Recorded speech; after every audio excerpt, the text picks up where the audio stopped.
introduce to you all the way from back east, Arnold Bell. And there he is.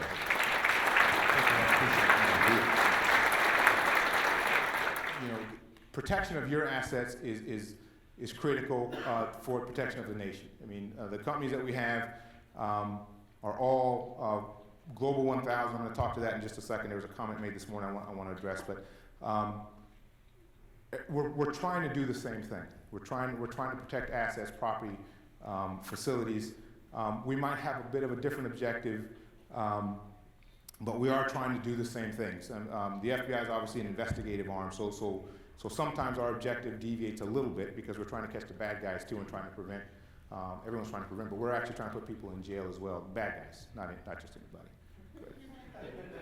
Not just anybody. Calm down. Target Corporation. Another quote. Again, I'm not going to read the quote verbatim here. You guys can see it. But these are examples of how the private sector values the relationship that they have with the government. These quotes probably wouldn't have come about 2 or 3 years ago, even maybe even more recent than that. But that trust environment is important. You've heard that theme kind of throughout the day. This network is a trust environment. The Global Risk Network is a trust environment. People that information is vetted, information is timely, information is actionable, so that when you get information from us, it's of value. You can actually use the information to inform your decisions and defend yourselves against whatever the threat might be. Okay, what's our mission? You know, you can't have an FBI presentation without a mission statement, right? You got to have a mission statement. I'm not going to read the statement, but the underlying thing here to me is promote timely, bidirectional, and effective exchange of information between private companies and public agencies. So the thing that's key here is timely and bidirectional and effective. So let me talk to that for just a second. Our delivery system, if you will, for intelligence is a secured website. We have 2 websites. One is DSAC.gov, which is a public-facing site that just says, this is DSAC, here's what we are, blah, blah, blah, blah, blah. From there, you can link into the secure site where all the meat and potatoes is in the secure site.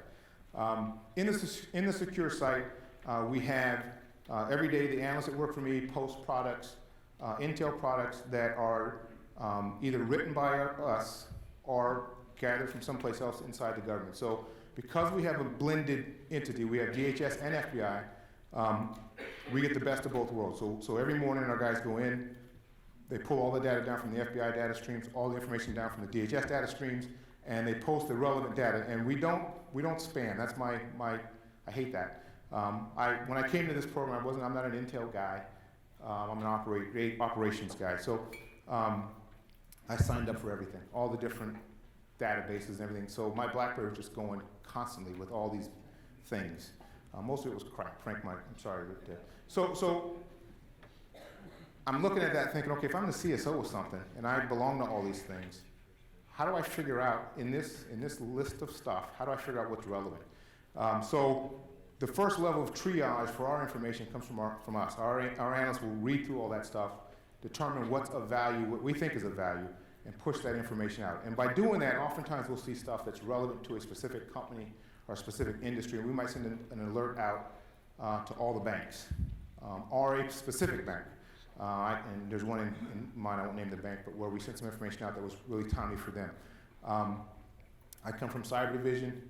I'll tell the story here in a minute, but so the folks that are working on the anonymous stuff all used to work for me once upon a time. So as we see things happening in that world, I'm able to actually give advance warning to some companies that something might be coming their way. And sometimes I can say, here's what's coming, here's how it's coming, here's when it's coming. And that's pretty powerful in terms of them preparing themselves to defend against a pending attack of that nature. The bidirectional is important. So again, as I'm lobbying for resources, I have to be able to articulate to the FBI management, what are we getting for our investment? I'm able to show now intelligence coming from the private sector to us. And oftentimes, because of brand, concern about the brand, concern about adverse media, possibly, most of our members don't want information they give to us attributed to them. We can push it back out, but they don't want to attribute it to them. So what we do is we scrub it of anything that might be any logo stuff, anything that might identify the provider of the information. We rewrite it. In a lot of cases, we put our brand, put our logos and stuff on it. We send it back to the member company and say, hey, are you good with this? And they say yes or no. And then once they say yes, we push it out. We've also created a part of our website where they can actually upload products straight themselves without any interaction with us. So they can go onto the site, and this was something I just did kind of on a whim just to see how it would work. So I created a portal, a part of the website where anyone who's a member can go to it and upload products to it, just to see if it would work. And that was about January, and we have 35 documents there. So in terms of sharing back into the government and sharing with the community, not just to the FBI, but by posting there, the rest of the DSAC community can see what's going on. So that's been a very positive step. The government alone cannot sufficiently secure anything. It's kind of a strong statement, but very true statement, which includes the physical and cyber world. So, we need assistance. We know it. And you've heard it again, it's theme throughout the day that we have to collaborate. Cyber stuff is a different, it's a whole different world where you have criminal elements that can reach into, let me backtrack. As an agent in LA, I work bank robberies, organized crime, violent crime stuff. We were getting 7, 8 bank robberies every day when I was down there. As a young agent, it was cool because I was in fights and I was chasing people, I was jumping out of windows and I was arresting a whole bunch of people. But they were getting $1,000 a pop, maybe. So they could never have the economic impact that some kid sitting in Belarus could have with his computer and a couple of keystrokes.